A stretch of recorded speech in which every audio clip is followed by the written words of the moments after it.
Welcome back to my channel, WinterMotors. My name is Sean Winter, and today I'm going to try and take my second bike, which is under here, my rat bike, out of hibernation mode. Now, like I said, I'm going to try because I have no idea if I'm going to make it, because it's been in hibernation mode for quite some time now. But hey, let's give it a shot, and I'm taking you along on my shot of getting it out of it. So with no further ado, let's just get to it.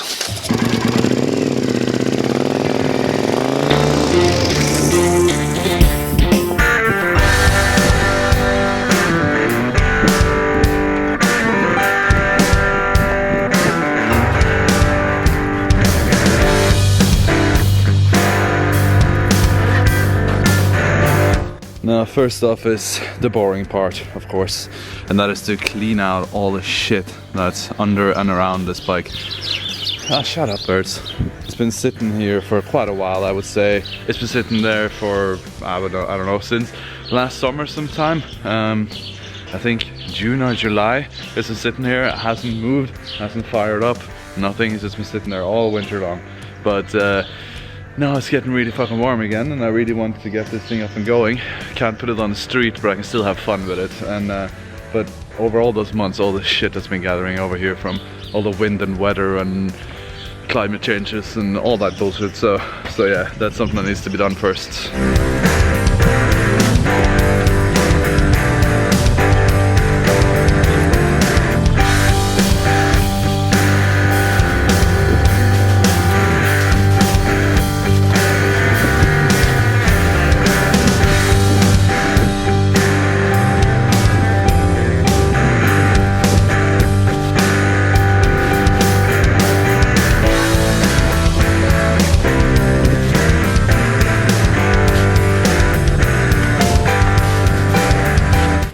So most of that's done. I don't know if you can see it because the light's a little fucked up right now, but most of that's gone and done. The rest I will get to do when I pull the bike out. Now, I can't pull it out straight away because in true rat bike fashion, the front wheel is flat, and it goes flat, I would say, every 24 hours when I have it pumped up. Here in the saddlebikes I have a small compressor that I plug to the front. It pumps it up automatically and I'm ready to go. Now, I don't have a battery plugged in. I took it out for the winter. Whoa, look at all the cobwebs. But I've charged up the battery so I can plug it straight back in. And underneath here I have this handy dandy thing where you plug in like a cigarette lighter plug, which is on the end of this. But the battery needs to be plugged in for that, and this function does not come standard with a motorcycle. This is an aftermarket part that I did myself, if that wasn't obvious. The only thing left to do then is to plug the battery back up.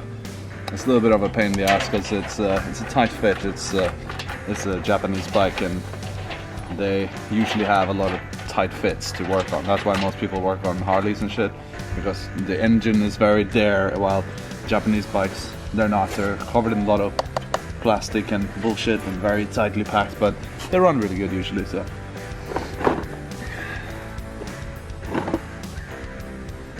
see if I even remember how this is done.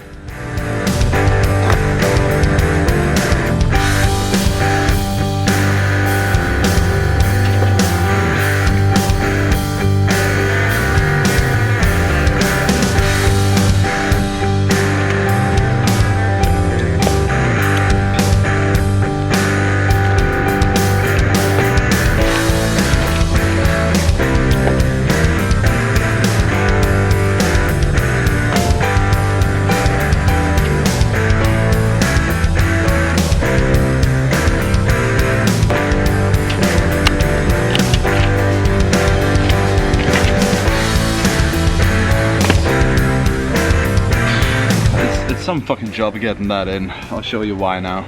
So the reason this battery is such a pain in the ass to get inside is because of this beam right here, which is an essential part of the bike, so can't really remove it or anything, and it doesn't screw off.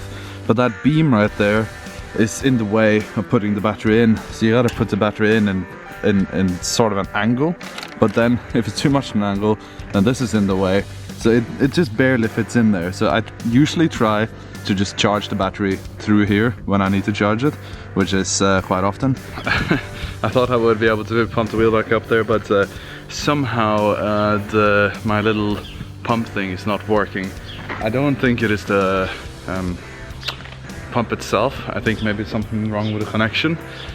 So I'm just gonna search through the connection and all that stuff and see if I can find the problem. But I might not be able to for now, but let's see what I can do. Well, in my efforts and my MacGyvering, I actually set this entire thing on fire, so I would imagine it's pretty shot. So yeah, back to the drawing board, I guess. Now I have no idea what to do. I actually thought this wasn't the issue, but now I believe it's the issue. At least it's become the issue, that's for sure. So after borrowing a pump from the neighbors, well, kind of borrowing it from the neighbors, if you know what I'm saying, I got a little bit of air into the tire. Not very much, definitely not enough, but it's enough for me to at least get it rolled out here, so I can have a closer look at it and maybe try and fire it up. So let's just do that now.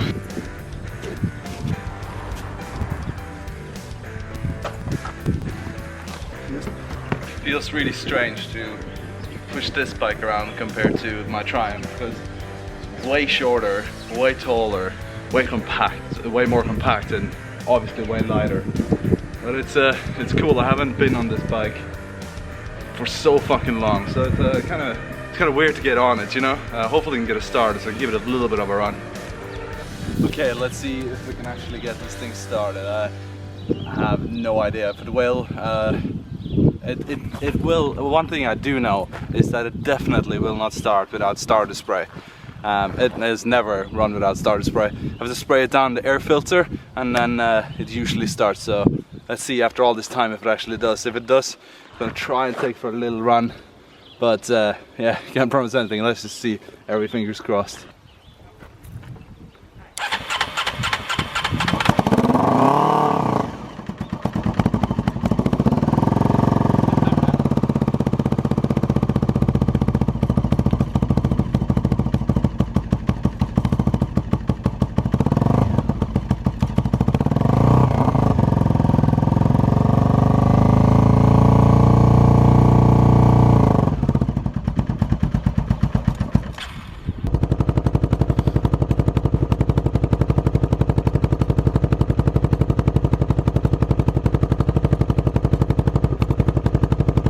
Alright, let's see if this bike will even do anything.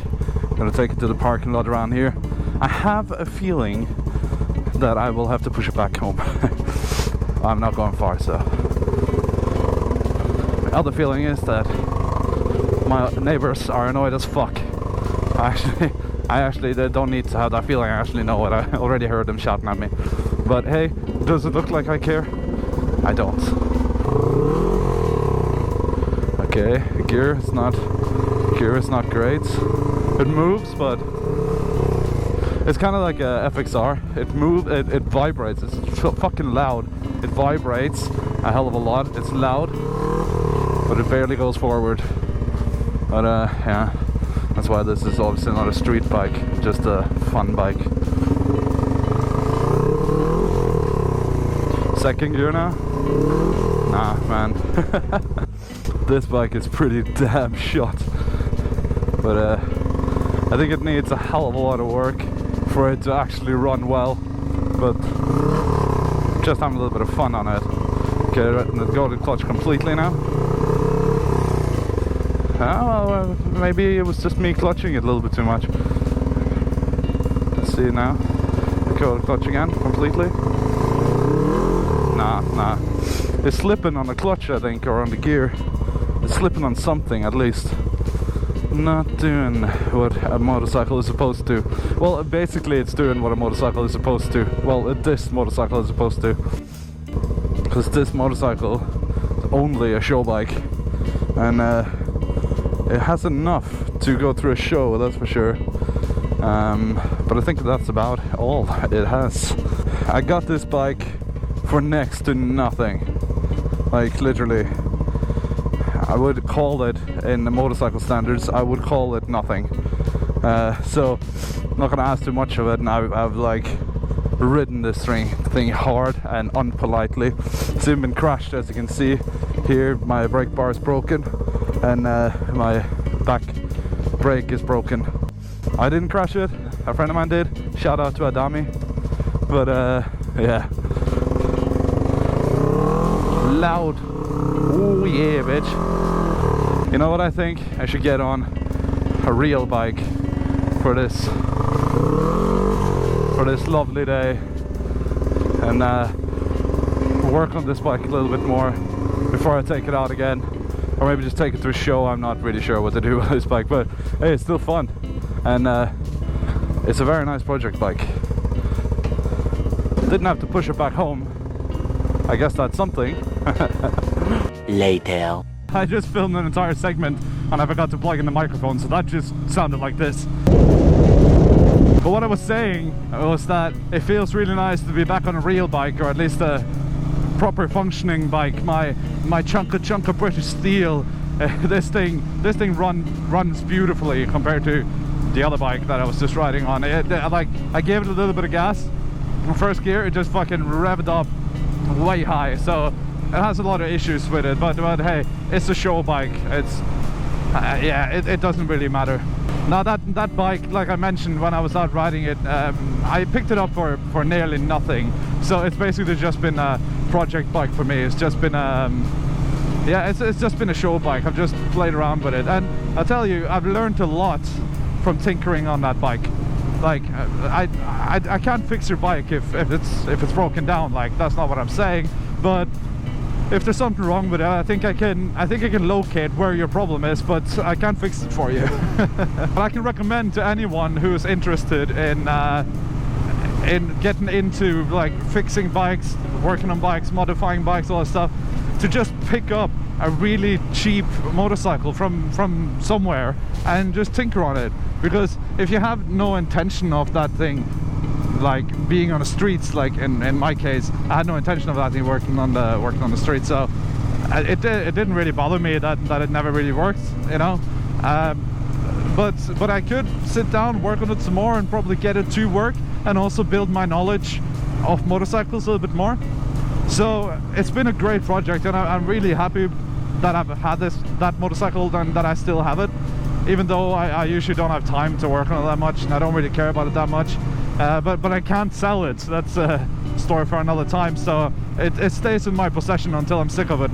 Now, it's a fucking cracker of a day today, so I really gotta take advantage of it. I'm out riding with no intentions really, other than to just clear my mind a little bit and to ride my beautiful Triumph America. And also doing my part in social distancing, which is very important these days. And social distancing on a motorcycle, it can't get any better than that. Now that's all I got for you today, and thanks for watching. Make sure to subscribe, because I got a lot more good stuff coming your way, and until then, bye bye.